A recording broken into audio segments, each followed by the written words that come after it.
Naaawa na ako sa sarili ko sa ganyan. Minsan, alam mo, hindi ako nanlalalaki, alam mo yan.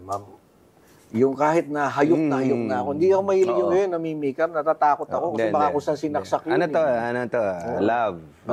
Umarte ko. Companion. Yung kailan yung huli? Kailan yung huli? Tagal na nga talaga. Basta ito yun, isa. Sabi ko, hindi na. Kukuha ko, papaservice ako, papamasahe ko, lahat ng mga ginagawa, nakalaswa ang gagawin ko. So, siyempre, inuwi ko na yan. Ito yung type ko, yung mga ganyan, yung mukhang mahilig ko sa mga payat mo, may ubo, gano'n. Minamasahe ko. Sabi mo, gaganon-ganon kong gano'n. Biglang sinabi ba naman, Sir, di ba kayo yung nag-aasikaso ng OFW? Sira ang wala na. Sabi ko, huwag na yan. Sabi, tubusin mo na. Tinawagan yung tatay niya. May problema. Nag-video call. Nakatapis ako. Sabi ko, ito mga serbisyo. Totoo yan, ha?